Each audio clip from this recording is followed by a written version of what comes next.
Ce soir, on doit parler des concepts qui changent, qui évoluent, qui constamment, ou peut-être c'est nous autres qui nous adaptons aux concepts. Et il me semble que c'est tout à fait naturel qu'on soit impatient de voir constamment ces formes évoluer, changer. On aimerait ça que ça soit permanent, cristallisé une bonne fois pour toutes et ne plus remettre ces choses-là en question. Est-ce que ça proviendrait pas du fait qu'on soit un petit peu comme des vieilles outres qui craquent de partout sous l'effet d'une adjonction de vin nouveau? Ah, vous avez toujours les images à propos pour introduire une conférence. C'est intéressant ce que vous mentionnez là parce que l'homme, précisément, est incapable, à mon avis, de vivre ce qu'on pourrait entendre par le mot concept. Évidemment, là, il faut faire une distinction. C'est-à-dire que, curieusement, et le thème de ce soir va essayer de nous faire entrer dans cette notion d'une espèce de revirement profond là, au niveau psychologique. Curieusement, par le mot concept, dans cette expression patience du concept, on ne se réfère pas au concept avec un X, mais on se réfère au concept sans X. C'est-à-dire que l'homme, par son impatience, n'a pas été capable de supporter un contact direct avec les choses, n'a pas été capable de laisser être les choses, mais il a voulu tout de suite avoir une espèce de contrôle sur les choses, une espèce de maîtrise de la réalité, et ainsi il a bâti des concepts. Et c'est le même problème qu'on retrouve ici, à un niveau philosophique ou à un niveau métaphysique, que l'on a retrouvé autrefois lorsque l'homme n'a pas été capable d'avoir la patience de laisser être la divinité et qu'il s'est fait des dieux. De la même manière, on n'est pas capable de laisser être le réel, on se crée des réalités. On se crée des réalités à travers des formulations qu'on appelle, nous, dans le langage populaire, un concept. Mais paradoxalement, je vous disais, ce que le langage philosophique, particulièrement le langage de l'hégélianisme, c'est-à-dire le langage de cet Hegel, ce philosophe allemand qui a renversé tout le réel, philosophique en tout cas, eh bien, ce langage philosophique du mot concept, ça signifie plutôt la fluidité, comme je l'ai déjà mentionné dans des conférences précédentes, c'est-à-dire un accès direct à l'intelligibilité des choses. C'est-à-dire que dans le réel, on a l'habitude de croire que, par exemple, un verre comme celui-là, c'est une réalité sensible. Hein, et on ne se rend pas compte que déjà dans le verre, il y a l'intelligence. C'est-à-dire que déjà dans le verre, il y a une intelligibilité. Et que si on a accès par notre cerveau, par notre conscience, à la réalité qu'on appelle verre, ce n'est pas en fonction de ce qui nous apparaît à nos sens, mais c'est en fonction d'un concept général. C'est en fonction d'une idée du verre, comme je l'avais déjà mentionné également. C'est-à-dire que ce qui nous permet de dire que c'est un verre, c'est quelque chose d'intelligent qui est présent à l'intérieur et avec lequel on a accès. Par contre, on n'est pas capable encore d'avoir un accès direct. C'est-à-dire qu'on n'est pas capable d'avoir un accès immédiat à la réalité. C'est ça lorsqu'on dit que le savoir nouveau, c'est un savoir immédiat ou instantané. Hein? Bon, on dit ça comme ça en se gargarisant et sans savoir vraiment ce que l'on dit très souvent. On répète ça parce que le maître de Montréal l'a dit ou ainsi de suite. Mais quand on dit qu'un savoir est immédiat et instantané, ça veut dire qu'il n'est pas médiatisé. C'est-à-dire qu'il ne passe pas par un médiateur. Il va en ligne directe. Hein? Bon, prenons un exemple très concret. J'ai une amie en France qui est astrologue, quand même connue. Elle a écrit quelques ouvrages. Elle est une femme d'expérience dans le domaine de l'astrologie. Et au premier voyage que j'ai fait en Europe, je suis allé au centre rosicrucien de Paris, qui est un bastion de la garde traditionnelle d'une certaine Rose-Croix du début du siècle, ainsi de suite. Et Émy André était présente. Et comme, évidemment, j'étais jeune, j'étais déjà coupable hein, lorsque je me suis présenté là. Alors, c'était une culpabilité innocente, peut-être, mais c'était quand même une culpabilité. Alors, j'étais coupable d'être jeune, de m'être infiltré dans l'association rosicrucienne si jeune, etc. Alors, évidemment, lorsque j'ai été présenté en avant, alors, on m'a demandé d'exposer le pourquoi on venait en France et tout ça, parce que certaines personnes se demandaient si on n'allait pas les convertir. Bon, vous voyez un peu l'esprit. Alors, on arrive là-bas, donc, un milieu assez fermé. Et c'est cet Émy André, donc cet astrologue, qui a pris notre défense là-bas. Et elle disait une chose qui a fait rire bien des gens, surtout dans un milieu traditionnel dans le sens d'assez fermé de la Rose-Croix. Elle disait, pendant des années, je suis passé par les frères aînés. Lorsque j'avais quelque chose à demander, je passais par les frères aînés. Aujourd'hui, je préfère aller directement au Christ. Hein? Avoir dit ça tout bonnement, comme ça, évidemment, ça fait un froid, un silence terrible dans le centre, parce qu'on ne s'attend pas à ça. Évidemment, tout le monde espère un jour entrer en contact avec ses grands maîtres que sont les frères aînés. Elle dit tout bonnement, bon, depuis des années, je m'adressais aux frères aînés, maintenant, je préfère aller directement au Christ. Puis elle l'a dit vraiment de bon cœur, on a senti qu'il n'y avait rien là d'artificiel. Hein? Bon, c'est un peu ça. Bon.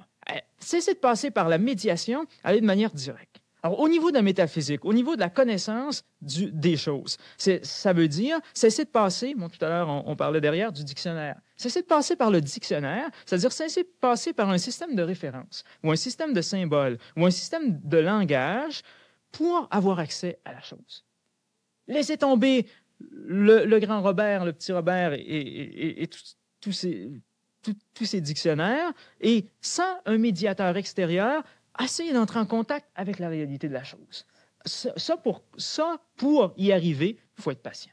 Ça va vite, le dictionnaire, évidemment. On se dit, qu'est-ce que c'est qu'un verbe? Bon, on va dans le dictionnaire, on va nous dire une chose qui ne nous avancera pas tellement, mais ça va nous sécuriser. On va se dire, bon, c'est ça un verbe.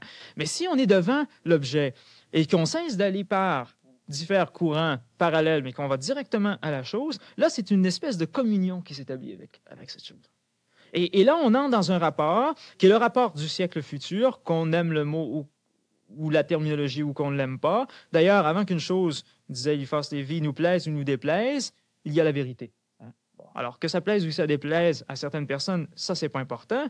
Mais ce qui est important de savoir, c'est que dans les siècles à venir, nous allons avoir un mode de communication avec le réel qui sera religieux, c'est-à-dire qui nous permettra de nous relier, non pas par une médiation, mais directement à la chose. Alors, sans passer par ce que vous aimeriez appeler des formes, ou si vous voulez des figures, ou des points fixes, ou des concepts au pluriel, on va entrer dans le concept, c'est-à-dire une espèce de destruction, si on veut, de tout ce qui extérieurement est opaque, pour devenir translucide, pour devenir perméable à la lumière de la réalité, ou à la lumière de la chose. Mais pour ça, il faudra intégrer en soi peut-être une patience qui était semblable aujourd'hui. J'ai assisté à des exposés fantastiques à Sherbrooke, dont un sur le druidisme, où l'on disait justement que, bon, on l'a peut-être pas dit, mais enfin, ça aurait été dit qu'au niveau du druidisme, il y a une espèce de communion que le druide ou le celte voulait établir avec les choses qui l'entouraient.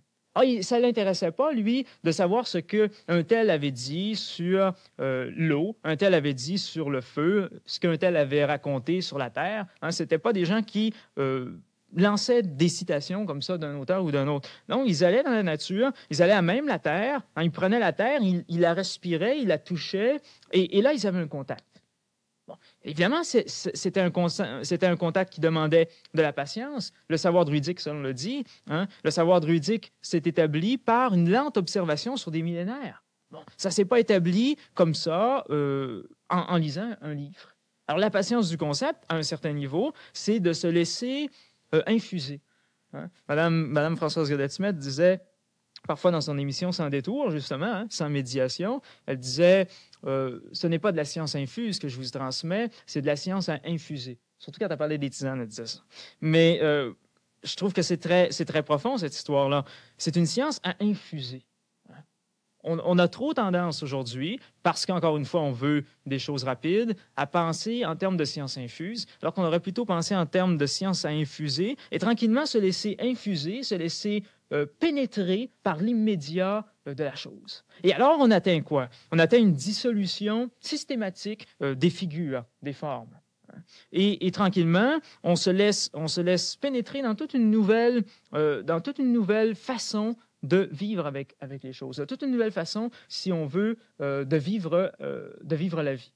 Et ça, c'est très important. Bon, avec le monde physique, on peut imaginer quelqu'un qui rentre en contact, en communion directement avec l'objet, la chose elle-même, comme la terre, l'eau, etc., dont vous parliez tout à l'heure.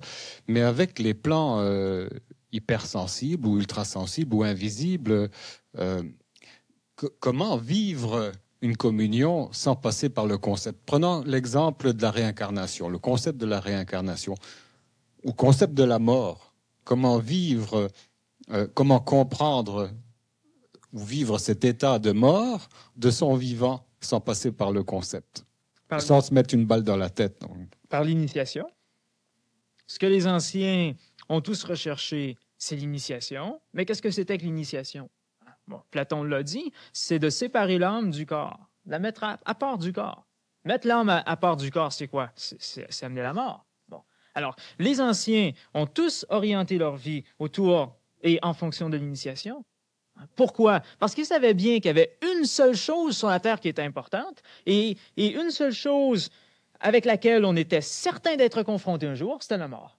Alors, ils se sont dit, tant qu'à être obligé, condamné à mourir, aussi bien savoir ce que c'est la mort, justement sans passer par des concepts, c'est-à-dire sans passer par ces histoires qu'on nous raconte ici et là sur la mort, parce que, bon, évidemment, ça dépend. Si vous lisez un sociologue sur la mort, si vous lisez un anthropologue sur la mort, si vous lisez un psychologue sur la mort, si vous lisez un ésotériste rosicrucien, un ésotériste martiniste, un ésotériste de ci ou de cela, ils vont tous vous apporter des concepts autour de la mort qui vont être teintés de leur propre personnalité, de leur propre capacité de conceptualiser les choses. Bon. Et ça un véritable aspirant au mystère, il va se servir de ça, c'est sûr, ça va l'intéresser, ça va le soutenir, ça va favoriser, ça va créer un support à sa voyance, un support à son contact intérieur, comme la boule de cristal sert à faire un support avec les plans invisibles, mais ça sera jamais plus important tous ces enseignements sur la mort qu'une boule de cristal.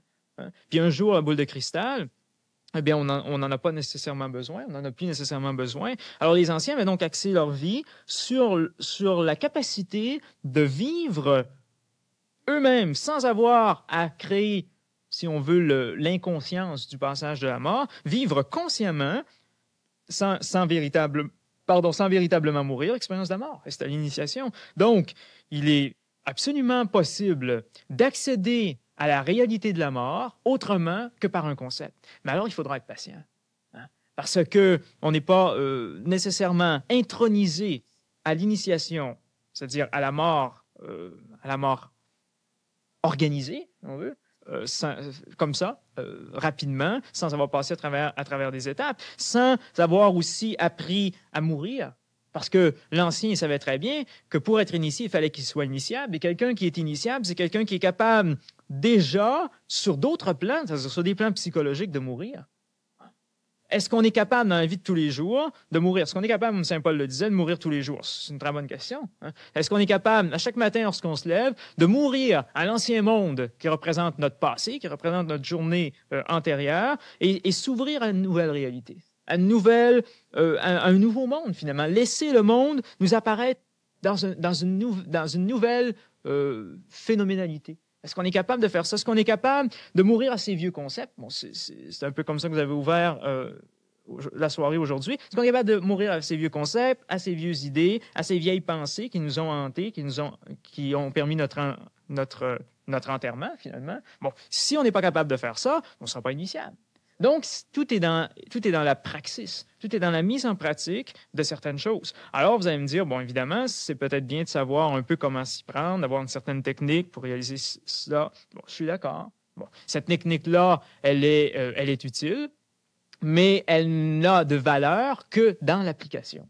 C'est-à-dire qu'une technique, bon, si on connaît, par exemple, tout un programme d'entraînement ésotérique qui permet éventuellement à l'homme de séparer son âme de son corps, par exemple comme Platon l'enseignait. Cette doctrine-là, ou ce programme sotériologique, ou cette religion, elle n'a pas de valeur en soi. Ça n'a aucune valeur en soi, les écrits de Platon, les enseignements de nos écoles initiatiques. Aucune valeur si on ne les met pas en application. Et la seule valeur que ces enseignements auront, ce sera la valeur de nous initier dans le mouvement de la chose, et ils prendront une valeur que dans la mesure où on l'expérimentera. Tant qu'on ne l'a pas expérimenté en soi, c'est en soi sans valeur.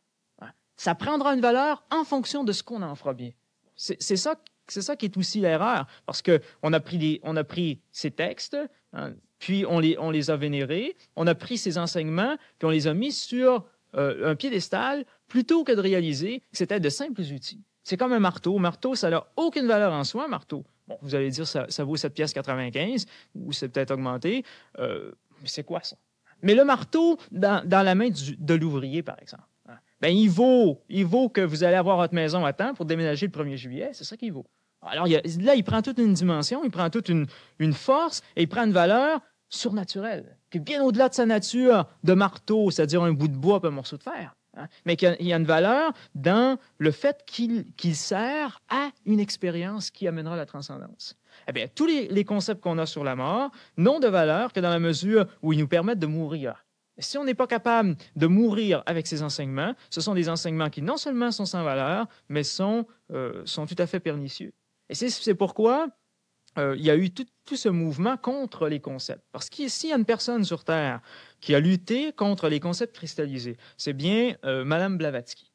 Vous connaissez, on a déjà parlé dans des conférences il y a très longtemps de la doctrine secrète, etc. Alors, Mme de Blavatsky, dans une revue dans laquelle elle publiait à l'époque, avait écrit à un moment donné, en parlant de la dogmatique chrétienne, parce qu'il y a un thème qui a hanté sa vie, c'est le christianisme et c'est surtout les dogmes chrétiens. Elle a voulu démolir les dogmes chrétiens, elle ne supportait pas les dogmes chrétiens.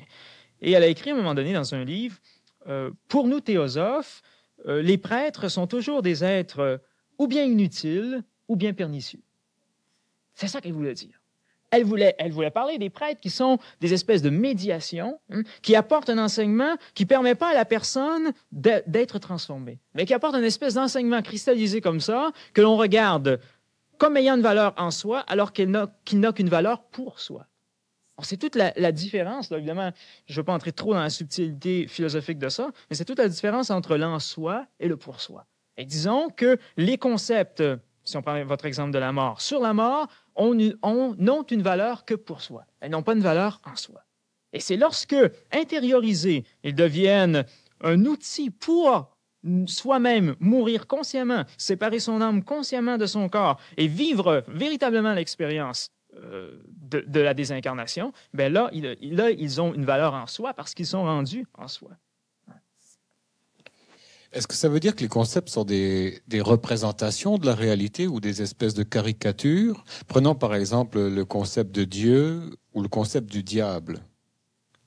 Est-ce que ces concepts-là, semble-t-il, d'une même réalité polarisée, ou est-ce que ce sont deux entités à part? Ou est-ce que c'est la même chose? Vous savez, les anciens avaient le dieu Janus, un dieu biface. Les Romains avaient le dieu Janus, mais c'était une... Ouais, on pourrait mettre un parallèle. Bon, il y avait le vieux visage puis le jeune visage.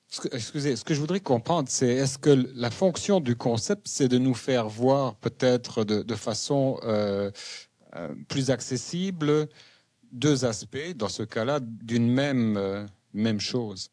Ben, c'est évident que le langage mental, qu'on appelle conceptuel, intellectuel, etc., c'est un langage qui ne traduit pas du tout la réalité.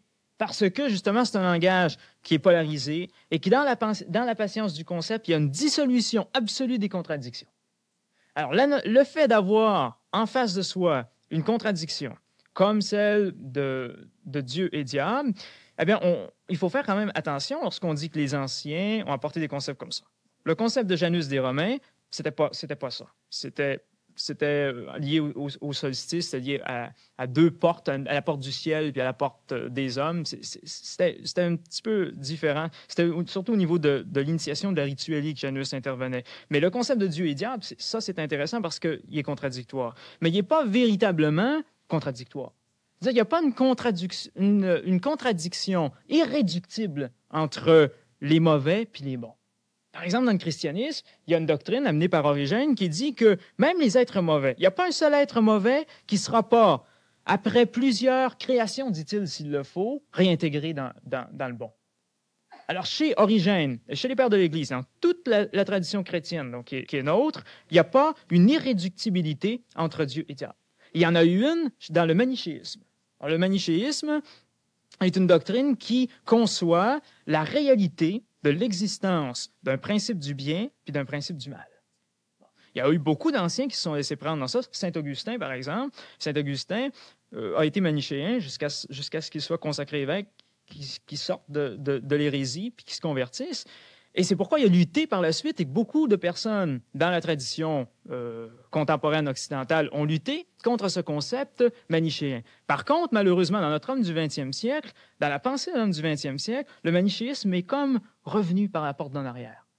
Il ne faut pas penser que ça nous vient des anciens, en tout cas pas chez le christianisme. Alors, ça a été une lutte affreuse contre la conception manichéenne. Mais on le retrouve dans notre tradition, disons, plus moderne, ce concept qui refait surface. Et alors, on croit qu'il y a un être mauvais qui est éternellement mauvais et damné, un être bon, éternellement bon, et qui est élu, qui est Dieu. Mais ça, c'est un concept qui, d'ailleurs, aura des conséquences affreuses sur l'humanité, puisqu'on se retrouvera à un moment donné en se disant, oui, mais ça veut donc dire que s'il y a une polarisation en haut, il va en avoir une en bas. Donc, il y a des élus, puis il y a des damnés, puis il y a l'enfer, puis il y a le paradis. Bon, à partir de ça, on a fait un peu de paranoïa. On s'est un petit peu focalisé uniquement sur la contradiction, sur la polarisation. Et puis, on s'est coupé du lien, comme le disait Mme André, du lien direct avec la chose. Parce que là, on passe par une espèce... On n'a plus contact avec le Dieu intérieur qui parle. On a contact par des médiations qui sont des espèces d'images, de création mentale, qui sont simplement l'effet de la lumière qui passe à travers le mental.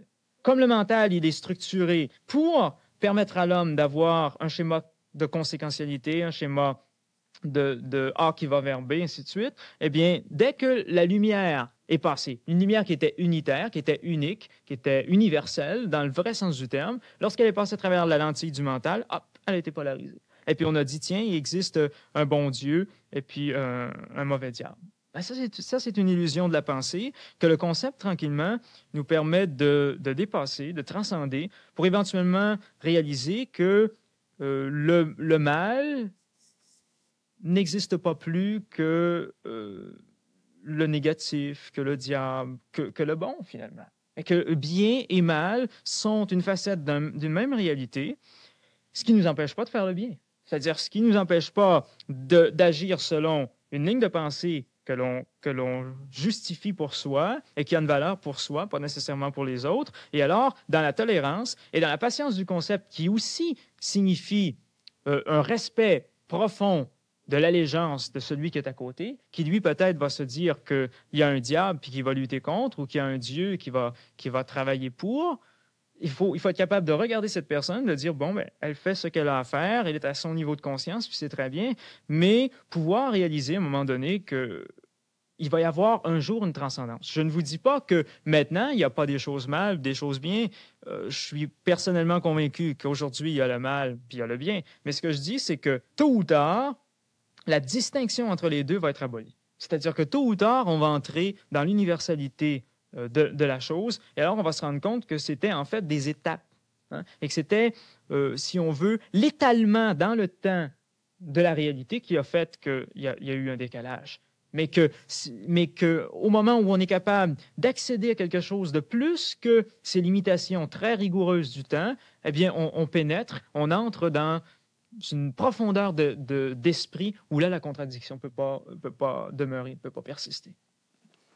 Comment expliquez-vous en ce moment que la majorité des discours que fait le pape depuis quelques mois sont tous axés sur la réalité de Satan, de son existence, mise en garde, et aussi sur la polarisation des anges, des bons et des mauvais anges?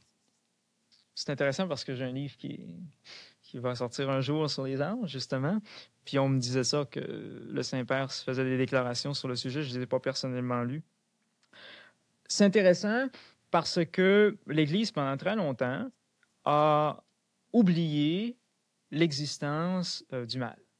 C'est-à-dire qu'elle a fait un peu le contraire de ce qu'elle avait fait autrefois. Bon, elle était très dogmatique et très sectaire. Et avec Vatican II, elle est devenue très écuménique au point où elle a abandonné ses principes au profit des autres confessions qui étaient autour. De telle sorte que tout était bien, parce que le danger, parce qu'il ne faut jamais oublier une chose, c'est que c'est au niveau supramental, c'est-à-dire au-delà du mental, que le bien et le mal coïncident. Mais sur notre plan ici, là, c'est pas comme ça que ça se passe. Un peu comme au-dessus des nuages où il y a toujours du soleil quand on passe en avion. C'est ça. Hein? Mais c'est pas parce qu'il y a toujours du soleil au-dessus des nuages qu'il faut dire qu'il fait toujours beau en bas. Hein? Bon, ça, c'est très grave aussi parce qu'on peut tomber dans le relativisme. L'Église est tombée dans le relativisme et il y a eu des déclarations qui sont passées ou qui ont été plus ou moins cachées de certains papes, notamment de Paul VI, qui, à un moment donné, a comme prophétisé que Satan était entré dans l'Église. On a eu tout le mouvement de Marcel Lefebvre, Monseigneur Lefebvre, qui s'est séparé et qui écrit maintenant dans ses brochures que le pape, en quelque sorte, est un peu du côté de Satan, hein? que Satan est assis sur la chair de Saint-Pierre, etc. Bon, c'est pas exactement les termes qu'il utilise nécessairement, mais c'est ce qu'il veut tranquillement essayer de présenter avec tout ça, en conciliant son obéissance au pape, etc. Mais c'est intéressant de voir que là, actuellement, on est en train de reviser ses positions et puis de réaliser que oui, en effet, il y a Satan et peut-être que Satan est pas très loin de la coupole de Saint-Pierre. Bon, c'est un peu ça qu'on est en train de remettre en question. Qu'est-ce que c'est que Satan et tout le principe du mal? C'est le principe de la division. Bon. C'est très simple à comprendre. L'Église a été, durant sa phase d'expansion, dans l'ère des poissons, elle a été un lieu d'unité des chrétiens. Tous étaient unis à Rome. Et la coupole de Rome envoûtait, hein, c'était pas une voûte pour rien, envoûtait toute la planète. Et les chrétiens étaient vraiment dans une unité, c'est-à-dire qu'ils se réunissaient autour d'une même chose, un rituel qui était le même partout en latin. Un peu comme l'islam est en train de le faire aujourd'hui. Exactement, exactement. Donc, qu'est-ce qui s'est produit? Eh bien, l'Église a commencé à laisser s'introduire le principe de la division. Langue vernaculaire dans les rituels, chaque prêtre fait ce qu'il veut un peu dans sa paroisse qui confesse publiquement, d'autres qui ne veulent pas, bon, ainsi de suite. Tranquillement, le principe de la division s'est infiltré et actuellement, on peut dire à ce niveau-là que Satan est très bien installé sur la chaire de Saint-Pierre. C'est-à-dire qu'il y a une division fondamentale des chrétiens. Il y en a qui gueulent pour l'ordination des femmes, il y en a qui gueulent pour le mariage des prêtres, un autre c'est pour une autre chose, un autre pour une autre chose. Et chacun pense qu'il peut avoir l'autorité d'imposer sa propre volonté. Ce qui fait que l'Église est profondément divisée. Et ça, on le voit dans les familles qui sont très profondément catholiques romaines. Et tout à coup, parce que moi, je le vis dans ma famille actuellement, personnellement, je ne pratique pas le catholicisme romain, mais mes parents et ma sœur pratiquent le catholicisme romain. Et dernièrement, en fait, la semaine passée, ils sont revenus de l'Église, ma mère surtout, qui est une femme quand même qui a été élevée de façon très, très rigoureuse dans le catholicisme. Et pour elle, si on va hors de l'Église catholique romaine, point de salut. Hein, elle est revenue dimanche dernier enragée, littéralement, hein, et scandalisée. Puis c'est pas la première fois mais là c'était très fort, scandalisée parce que le prêtre avait dit à l'homélie, parce qu'elle s'est élevée, évidemment, il faut comprendre, hein, elle a un concept de la pratique religieuse où c'est impossible de manquer la messe, sauf en cas de maladie grave. Il y a des dimanches matin que ça ne lui tente pas de la messe. C'était le cas dimanche passé. Elle s'est quand même levée pour aller à la messe de 8h30, en faisant un effort et en pensant être sauvée, en allant au ciel parce qu'elle respecte les commandements de l'Église. Or, le prêtre, durant l'homélie, a dit que les gens qui ne venaient pas à la messe étaient tout aussi sauvés que ceux qui venaient. Hein? Et ça fait 2 ou 3 fois qu'elle va à des paroisses différentes, là c'était dans la nôtre, c'était pire, qu'elle va dans des paroisses différentes et où le prêtre dit ça, hein, que tous sont sauvés de toute façon, que la miséricorde du Seigneur est sans borne, et laisse même sous-entendre que ceux qui ne sont pas à la messe sont peut-être ceux qui sont les plus brillants. Hein? Alors, elle est revenue en l'ayant pris comme ça, et en se disant, bon, ben, coudonc, moi, j'ai été folle le matin de me lever, hein, de me dépêcher à déjeuner, puis d'aller à la messe. Alors, vous voyez que tranquillement, dans le catholicisme romain, il se crée une insatisfaction profonde. Le sacré, bon, on n'en parle plus, il est évacué.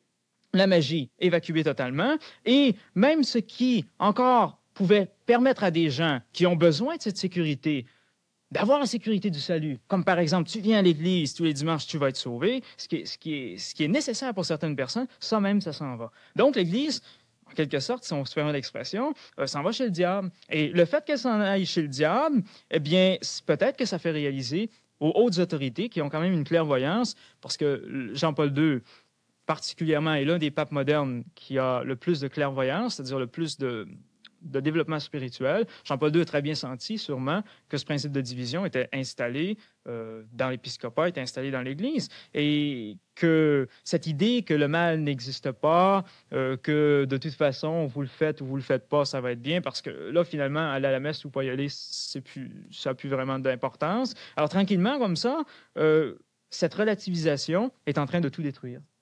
Alors, c'est pourquoi il va sûrement y avoir un discours qui va ramener le balancier sur l'autre côté en disant, mais écoutez, il y a encore des forces du mal, aller à la messe le dimanche, c'est encore important. Bon, ils vont réaffirmer sûrement une partie de la dogmatique fondamentale qui n'est pas là pour satisfaire le curé qui ramasse à la quête, mais qui est là pour satisfaire des gens qui ont besoin du cadre conceptuel de l'Église pour continuer à survivre. Parce que on peut toujours se dire qu'on est libéré, qu'on n'a pas besoin de ceci ou qu'on n'a pas besoin de cela, mais pensons un peu aux autres. Hein? Parce que si nous, on est suffisamment évolué, ben, tant mieux. Hein? Mais il y a encore des gens sur la Terre qui n'ont pas l'évolution nécessaire. Puis là, dire ça, c'est une prétention inouïe, mais qui n'ont pas l'évolution encore nécessaire pour être capable de supporter le concept. C'est-à-dire qu'ils ne sont pas capables de supporter la vie sans ces formes qui sécurisent. Il arrive justement que les concepts... Est-ce que ça veut dire qu'on n'aurait pas plus intérêt à prendre les concepts avec un grain de sel, justement dans le sens que si on les prend à la lettre, on tombe dans le fanatisme et on fait à ce moment-là le jeu de la division? À un niveau très élevé, je répondrai à votre question par oui. Mais à un niveau qui nous concerne, je vous dirais que ce n'est pas nécessairement vrai. C'est-à-dire que ce que vous appelez le fanatisme, ce n'est pas nécessairement négatif. Nous, on regarde ça avec notre belle conscience supramentale, puis on se dit, mon Dieu, que les hommes devraient s'aimer. Hein? Mais si on respectait le commandement, aimez-vous les uns les autres, à ce moment-là, les concepts ne pourraient pas s'affronter? Ils ne pourraient pas s'affronter, d'accord, mais avant d'arriver là, il faut passer par l'affrontement. C'est dans cet affrontement-là qu'on obtient une certaine solidité. C'est-à-dire qu'on obtient la capacité de se tenir debout par soi-même. La consistance. Ah oui. Sinon, qu'est-ce qui arrive? On est comme dans une espèce de bulle aseptisée. Si tout le monde s'entend, si tout va très bien, bon, ben ça en est fini de la Terre. Hein? Désincarnons la Terre, pas seulement les hommes, désincarnons la Terre puis faisons autre chose. Bon, la Terre est une école où l'opposition est importante. C'est pas pour rien qu'en bas du mental et à partir du mental, les choses sont opposées.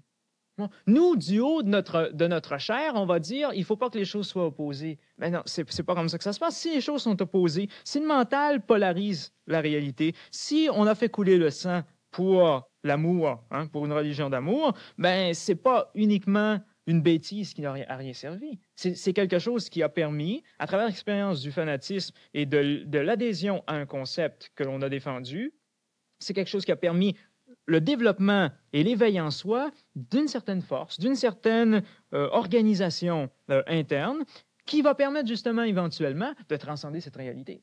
Le danger, c'est ceci. C'est lorsqu'on est à l'université de dire, d'avoir appris à écrire, hein, puis d'avoir des phrases, je me souviens encore, hein, Guy court vite au jardin, René joue avec son ballon. On avait des phrases comme ça, c'était le début de la méthode Sablier, qu'il fallait apprendre par cœur. Eh bien, maintenant que je suis à l'université, est-ce que j'ai le droit de dire avoir appris René joue avec son ballon, hein, puis Guy court vite au jardin, c'était mauvais? Hein? Ou d'avoir passé des soirées, puis ça, c'est une chose que j'ai détestée, à apprendre des tables de multiplication. Ce que je peux dire maintenant, parce que j'ai une calculatrice, puis parce que, que les heures pénibles que j'ai passées à apprendre des tables de multiplication, c'était négatif. Pas du tout. Ça a contribué. Et c'est à partir de ça qu'aujourd'hui, je peux dire, prenons une calculatrice, ça va aller plus vite. Ou bien j'ai un calcul rapide, je peux le faire. C'est un peu ça. Le fanatisme, c'est un peu ça. Les étapes qui ne sont pas si antérieures que ça, hein, mais des étapes qu'on a franchies au cours de notre évolution. On ne peut pas aujourd'hui mettre un X dessus en disant, mon Dieu, que c'est donc horrible. Hein. Ce qu'on peut dire, c'est, au niveau où j'en suis maintenant, est-ce que je suis capable d'aller un peu plus loin? Est-ce que je suis capable de regarder mes comportements fanatiques et puis prendre une distance par rapport à ces comportements fanatiques? Parce qu'on en a tous des comportements fanatiques, même les êtres les plus libérés, hein, dit-elle ou dit-elle, ce sont des gens qui sont très fanatiques dans le fond. Ils sont très fanatiques de leur méthode, ils sont très fanatiques de leur façon de voir les choses, ils sont très fanatiques de leur façon d'administrer les choses et avec des schémas plus ou moins subtils, eh bien, ils expriment très fortement autour d'eux ce fanatisme. Alors, on est tous fanatiques. Moi, je ne connais aucun homme sur la planète qui n'est pas profondément fanatique en lui-même, c'est-à-dire qui n'a pas profondément une défense de quelque chose. Et comme je le disais la semaine dernière, plus on dit qu'on ne défend rien, plus on en défend finalement quelque chose. Bon, alors ce fanatisme intégral en l'homme, il s'exprime ou bien par la bêtise, des armes de façon très grossière, ou alors il s'exprime de façon très, très subtile en ayant l'air du contraire. Ce qui est important, c'est en l'homme, pas d'éliminer le fanatisme, c'est de voir dans sa propre action ce qui est fanatique. Puis discerner dans ce qui est le plus subtil, puis dans ce qui montre plus le contraire, justement, cette chose. Alors, c'est ce que le pape veut essayer de signifier en disant, mais écoutez, mes chers évêques, vous pensez que vous êtes dans la voie de la lumière, hein, mais c'est justement dans cette subtilité où vous pensez servir le bel écuménisme du Christ, c'est justement là que vous servez le diable. C'est essayer de comprendre à l'intérieur de vous-même qu'il y a en vous les bons anges puis les mauvais anges, puis essayer de prendre une distance par rapport aux mauvais anges. Pas les nier, pas dire que ça n'existe pas. Alors, c'est un peu la même chose au niveau du fanatisme. Il ne s'agit pas de dire le fanatisme, c'est pas pour moi, ou ça n'existe pas, ou ça ne devrait pas exister. C'est là, tant qu'on sera en tout cas dans le type d'univers où on se trouve actuellement, ce qui est important, c'est d'être en mesure de prendre une distance par rapport à cette réalité, puis se dire, bon, ben ça va à tel endroit, ça va à tel endroit. Maintenant, dans mes comportements, quelle doit être la distance que j'ai à prendre par rapport à cela et comment je dois me servir de cette force? Parce que le diable, il faut s'en servir. Ça veut dire que nos tâtonnements, nos errances, nos essais, nos chutes, notre fanatisme et tout ça, nos erreurs, sont là pour être conscientisés.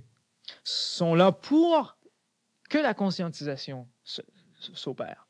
Pas nécessairement pour que l'erreur elle-même soit conscientisée, mais pour que l'homme se conscientise à travers, justement, cette expérience de dualité. Regardez, quand un être dans une galaxie, dans un système solaire comme le nôtre, devient un homme, ça ne veut pas dire qu'il a des yeux, un nez, une bouche, deux bras, deux jambes, un tronc. Hein? Ce n'est pas du tout ça que ça veut dire. Parce qu'une entité dans un système d'évolution comme le nôtre devient un homme, ça veut dire qu'il devient conscient justement de la polarité. Lorsque, dans les temps lointains, ceux qu'on appelle les archanges, les anges, les éons, les archontes, etc., sont devenus des êtres humains, c'est-à-dire ont atteint une conscience humaine, c'est par des expériences semblables. Certains, par exemple, ont acquis la conscience humaine par le fait qu'ils ont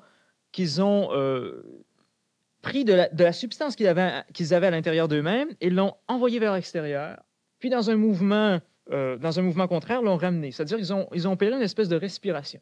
Puis c'est dans cette expérience intériorité, extériorité, alors qu'ils n'avaient pas du tout une forme humaine, mais qu'ils avaient une forme qui serait difforme dans nos schémas, eh bien, c'est le simple fait d'avoir cette respiration, d'envoyer vers l'extérieur, vers l'intérieur, ça crée un mouvement de dissociation, un mouvement de polarisation, et là, la conscience est apparue à ces êtres qui se sont dit « Ah, j'ai un extérieur et un intérieur ». Ils ont commencé à acquérir une conscience de soi, une conscience qu'ils étaient conscients, ainsi de suite. Eh bien, c'est ça, être un homme. Bien, le fait d'être un homme est donc lié à la notion de discernement, hein, est donc lié au fait qu'on a mangé de l'arbre du bien et du mal, puis tout à coup, on s'est dit « Tiens, on est tout nu ». C'est-à-dire qu'on a réalisé un extérieur et un intérieur et une espèce de dissociation de ça. Lorsqu'on parle de la dissolution absolue de la contradiction, comme je vous en ai parlé tout à l'heure, on n'est plus un homme, on est un surhomme. On est passé dans le degré supérieur d'évolution, qui est le degré de surhomme. Mais ce n'est pas la peine, lorsqu'on veut passer dans le degré de surhomme, de nier sa propre humanité. Et le fait que l'on soit partie intégrante de l'humanité, ben c'est tout à fait lié au fait qu'on est capable de discerner entre le bien et le mal, entre le vrai et le faux, dans cette expérience de la polarité. Et c'est grâce à ça qu'on devient un être qui a une soi-conscience. Avant, on n'avait pas de soi-conscience, on était. Maintenant, on peut dire « je suis ». On peut affirmer quelque chose. Il s'est produit, autrement dit, un renversement fantastique qui fait qu'on n'est plus la totalité, hein, seulement. On est la totalité, puis une partie aussi. Puis on est conscient d'être à la fois cette partie et cette totalité. Bon, l'expérience de la dualité fondamentale. Ça, c'est d'être un être humain. Alors, vouloir nier la contradiction, comme on le faisait tout à l'heure, ça peut donc être d'une certaine manière une erreur. Vouloir, de façon plus psychologique, comme vous venez de le faire, nier ses erreurs, ne pas vouloir reconnaître la haute valeur du péché, hein, eh bien, c'est de ne pas comprendre ce qu'est l'expérience humaine. Car si j'avais écrit ça pour un journal de Thetford Mines, à la suite, j'avais été à une messe à Coleraine. Il y avait un prêtre là qui avait dit, qui parlait de tous les bienfaits que Dieu nous avait donnés, que le bon Dieu nous avait donnés, entre autres le discernement. Alors j'avais écrit un article, évidemment parce qu'on ne peut pas se lever dans l'église durant le sermon puis contester. Alors je me mettais dessus à ce moment-là avec beaucoup de difficultés, par exemple. Et j'avais écrit un article qui n'a jamais été publié, évidemment, la censure, dans lequel je disais, rendez à César ce qui est à César, à Dieu ce qui est à Dieu, et à Lucifer ce qui est à Lucifer. Parce que le discernement, ce n'est pas le bon Dieu qui nous l'a donné, c'est Lucifer. C'est tout à fait juste. Alors, vouloir condamner l'erreur, vouloir condamner le péché. D'ailleurs, il y a des saints pères de l'Église qui ont dit « Béni soit le péché ». On lirait ça aujourd'hui, on aurait des frissons sur tout le corps, mais ils avaient raison dans le sens où la chute, vous avez employé le terme de chute tout à l'heure, c'est quelque chose de fantastique. Parce que par cette chute, par ce péché, par cette déviation des lois cosmiques, eh bien, aujourd'hui, on sait qu'il y a des lois cosmiques. Alors qu'autrefois, on ne savait pas. Autrement dit, autrefois, on était innocent, la belle innocence. Mais la belle innocence,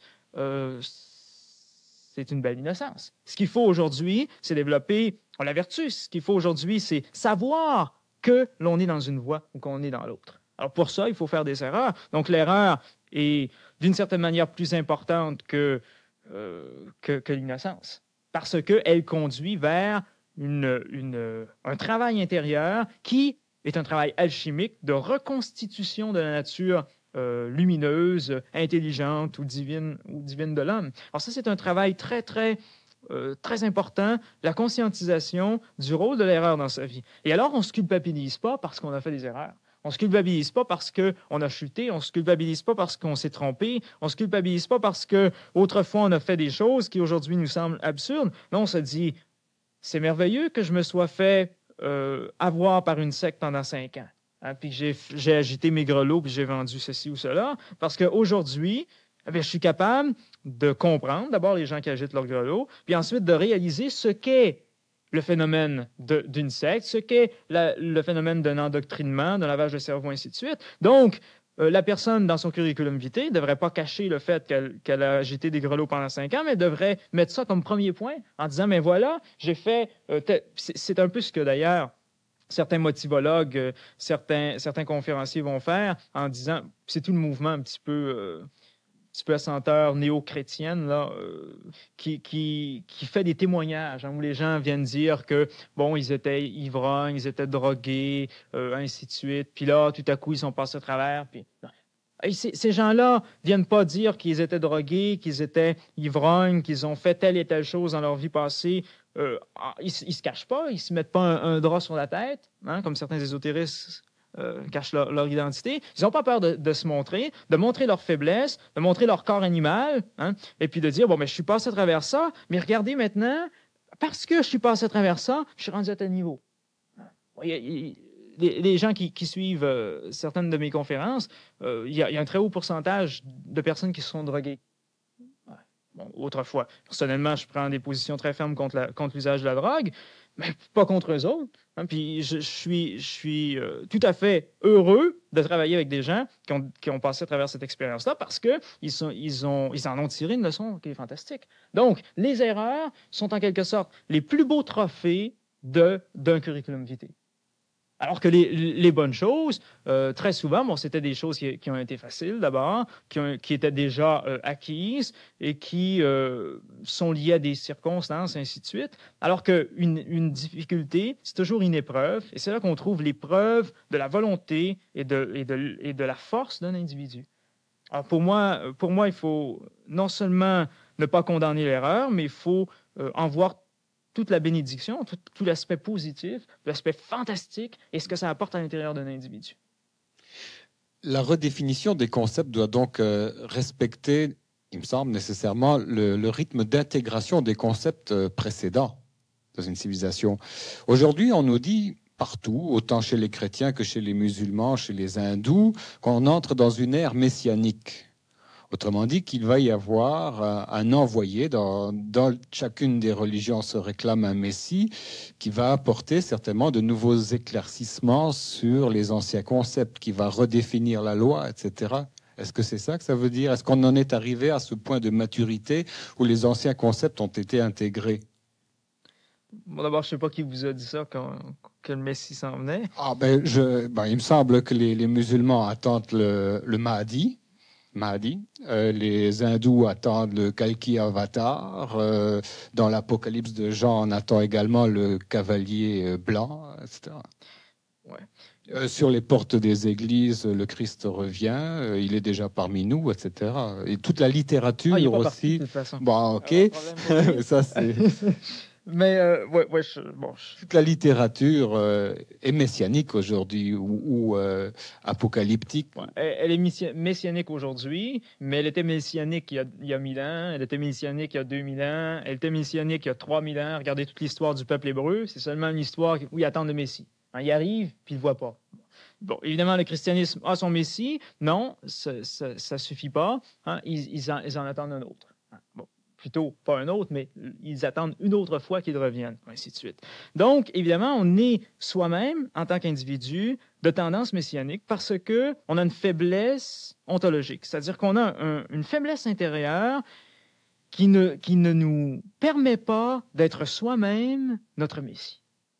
Autrefois, dans l'initiation, quand la personne souffrait sur le bois de sycomore en Égypte ancienne et que les adeptes étaient tout autour et qu'elle demandait de l'aide, eh bien, les gens autour lui disaient « Sauve-toi toi-même si tu es le Christ ». Évidemment, l'équivalent, si tu es Kérisséchéta chez les Égyptiens. Dans les initiations chrétiennes, on fait encore la même chose. Personne n'est dans les difficultés, elle a des problèmes, ainsi de suite. Son initiateur va lui dire « Sauve-toi toi-même si tu es le Christ ». Bon. Ben ça c'est une chose qui est très importante de se faire dire à un moment donné, au moins une fois dans sa vie, sauve-toi toi-même.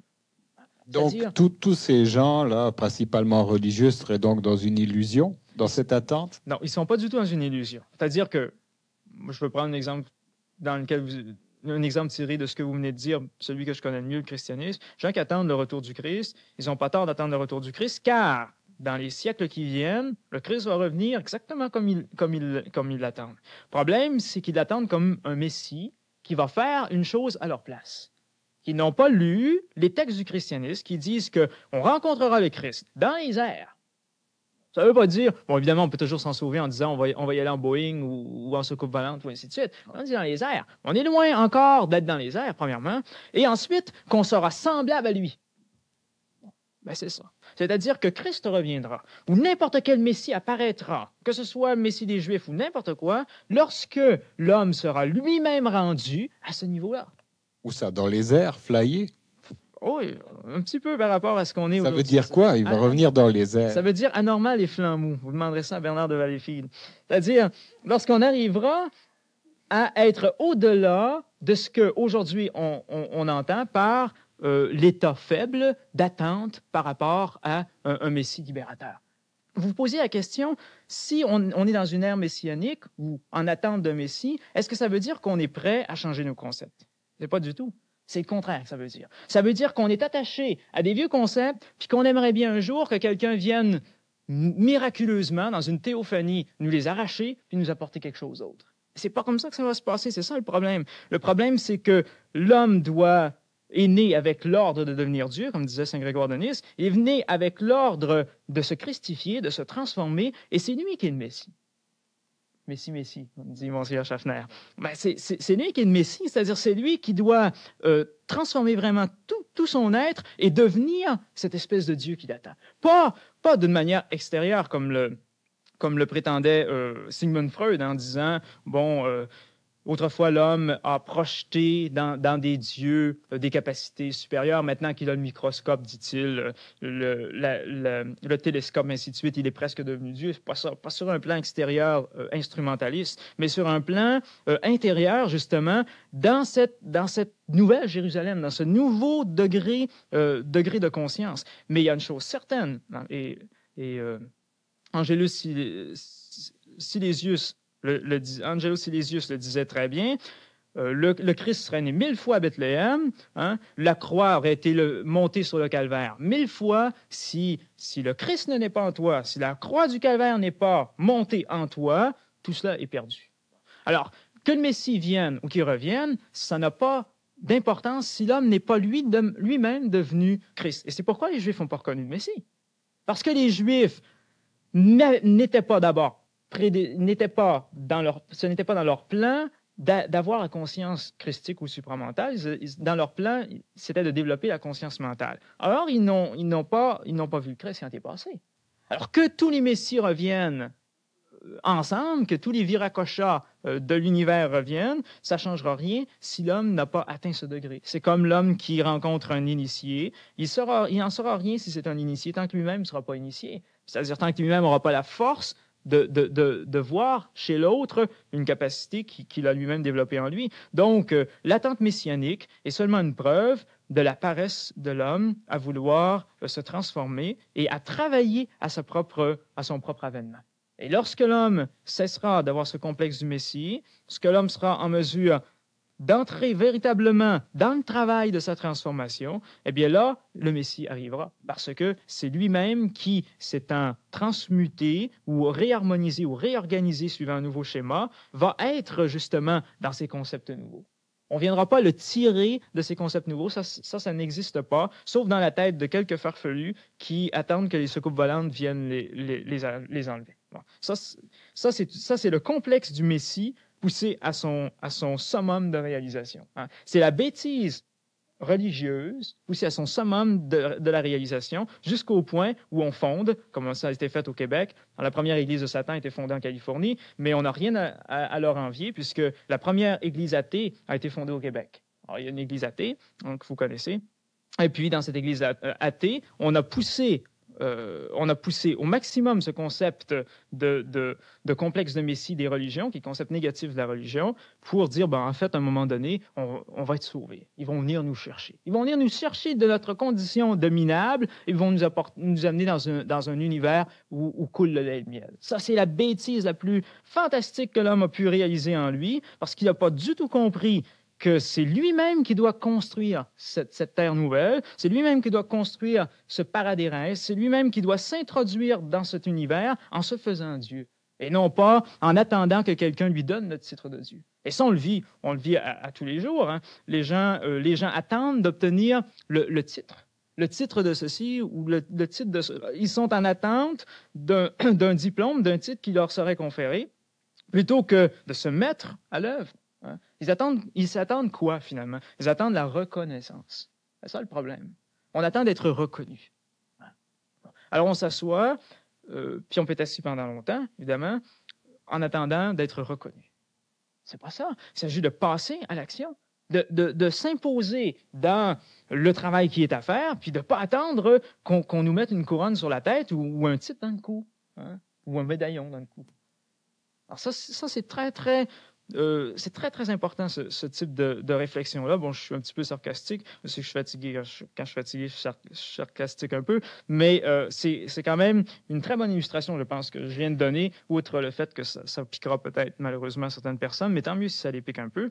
Le fait, justement, qu'il ne faut pas attendre de venir d'être sauvé, mais qu'il faut se sauver soi-même. Ça, c'est un principe très fort et ça enlève toutes les tendances à la gourologie, à tous ces mouvements où on se cherche vraiment quelqu'un qui va nous sortir du pétrin, hein, plutôt que de se lever, hein, puis de prendre ses propres jambes, hein, puis de marcher. Peut-être qu'il y a quelqu'un qui peut nous dire, je vais vous laisser parler après, peut-être qu'il y a quelqu'un qui peut nous dire, prends ton grabat et marche.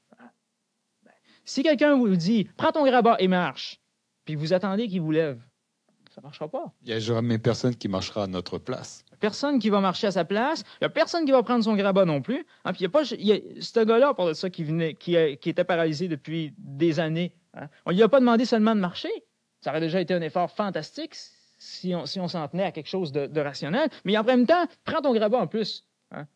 Bon, il aurait pu lui dire, marche, puis laisse-le là, ton montadi grabat que tu as depuis tant d'années. Mais non, prends ton grabat, puis marche. Hein. Alors, ça veut dire... ça demande un effort profond. Moi, c'est là que tout se passe. C'est dans cet effort. Puis, on est aussi ankylosé que l'homme de l'Évangile. Hein. On est vraiment très ankylosé. On n'est pas encore capable de vraiment marcher sur le sentier, être dans la force que l'on veut, être dans et de cette divinité. On est encore des êtres très fétals. Hein. Mais pour sortir de l'utérus maternel, il y a des efforts à faire. Semble-t-il d'ailleurs que c'est très traumatisant la naissance. Enfin, ça, c'est à chacun de vérifier, mais je serais porté à croire qu'il y a vraiment un effort très, très important, pas seulement de la mère qui met au monde, mais de l'enfant lui-même qui va devoir accepter maintenant de ne plus avoir les conditions idéales de l'utérus maternel, mais d'être plongé dans le monde. Alors ça, on n'est pas encore nécessairement prêt à faire cet effort de devenir mature, de devenir adulte, de devenir autonome, d'être capable de ne pas demander à sa mère de nous nourrir ou à son Dieu de nous sauver ou ainsi de suite, mais de faire soi-même un travail qui s'impose. Et alors, lorsque le travail est amorcé, eh bien, il y a la mère qui fournit la nourriture. Le reste viendra de surcroît. Le reste, c'est sûr qu'il vient de surcroît, mais il y a quelque chose qui doit être fait. Il y a un mouvement de la personne qui doit être donné. Et s'il n'est pas donné, il n'y a rien à faire. Autrement dit, il y a des gens qui croient qu'ils peuvent atteindre l'initiation, la libération, en demeurant dans leur état actuel de conscience, en demeurant dans la médiocrité qu'ils vivent aujourd'hui, sans faire d'efforts, en se laissant aller, puis en attendant d'avoir été suffisamment d'années dans leur groupement pour avoir le grade de libéré vivant ou des choses comme ça. Ces gens-là seront très profondément déçus parce que quand on se met à l'œuvre, eh bien, il y a des larmes, il y a des difficultés. Et même dans ces difficultés, dans ces larmes, il faut trouver l'aspect positif. Bon, la dernière fois que j'ai pleuré, ça date de peu, cette semaine d'ailleurs, je me suis rendu compte d'une chose fantastique, hein, c'est que, comme disait Hegel, et comme le disait Marx aussi, il ne faut pas voir dans le mal que le mal. Alors, je me suis rendu compte d'une chose fantastique, c'est que quand on pleure, ça nous débouche le nez. Hein? C'est un côté positif de l'affaire. Hein? Puis quand on le long comme nous, hein, si vous permettez que j'en parle, ça fait du bien. Bon, alors, il y a toujours quelque chose de très positif dans toutes ces épreuves. Autrement dit, il ne faut pas prendre des traits de face de carême, hein, ce qui était la chose la plus horrible au visage du Christ. C'était des gens qui prenaient des faces de carême, qui disaient « Oh mon Dieu, j'ai jeûné ». Il faut essayer, à l'intérieur de cette difficulté, de vivre la vie debout, par soi-même, avec une certaine autonomie, avec une certaine indépendance. Il faut essayer d'irradier quand même et de trouver, comme je le disais la semaine dernière, le bien dans ces choses-là. Et alors, en trouvant le bien dans ce type de choses, qu'est-ce qu'on fait? On accentue la valeur bénéfique de l'expérience, et puis, par indifférence, on amenuise et finalement on détruit, et on annule la dimension négative de l'expérience. Alors, c'est parce que je ne veux pas laisser l'image d'une mortification qui serait bête en se flagellant, et ainsi de suite, puis en disant, mon Dieu, que la vie est dure, puis il faut se transformer, puis il faut souffrir. C'est pas tellement là que ça se passe, comme dans la façon d'aborder la vie qui nécessairement apporte sa quantité de douleur et de souffrance, mais dans une expansion des choses où on met son attention sur le fait que ça nous permet d'aller plus loin, ça nous permet de transcender, ça nous permet de dépasser, et que chaque erreur, chaque bêtise, chaque geste mal posé, chaque mot placé au mauvais endroit nous permet au moins de conscientiser que ce n'était pas comme ça qu'on devait le faire et d'aller plus rapidement vers la lumière dans les années qui suivent, dans les expériences de la journée qui suivent. Je regarde deux grands courants de pensée, deux grands courants d'idées, par exemple la religion et la science. Il me semble que la religion a en quelque sorte figé ces concepts ou est restée figée dans ces concepts, tandis que la science, elle, voit ces concepts continuellement remis en question, évoluer, au bout du compte. Ouais, sur un plan global, c'est vrai.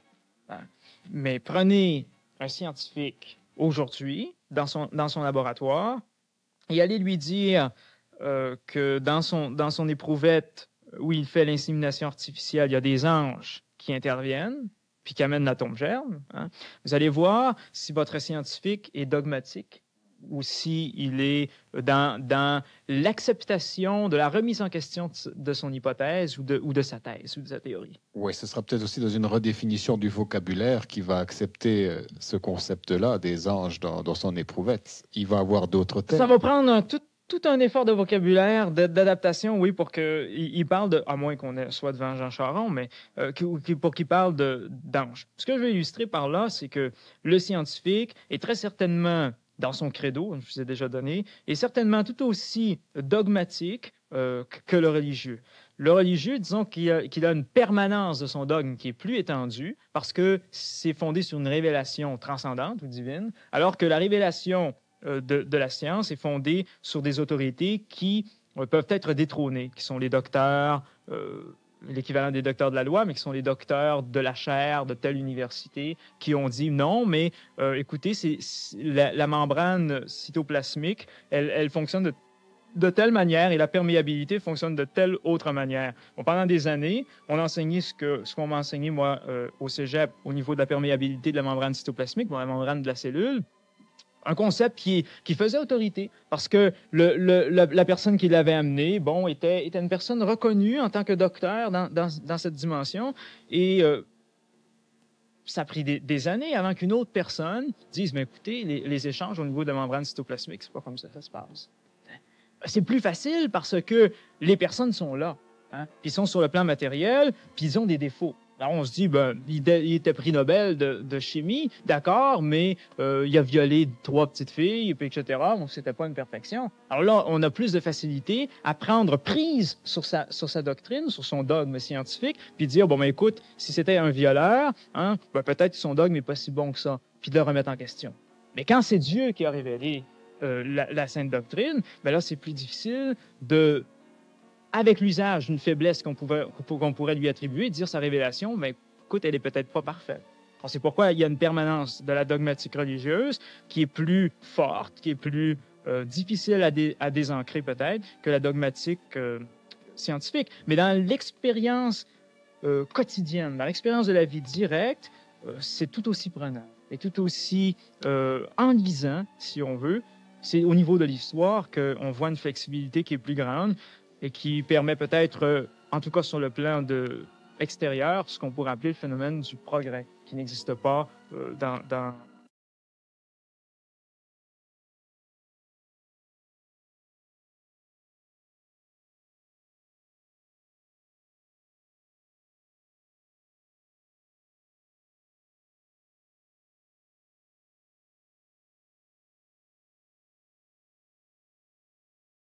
et par des prodiges.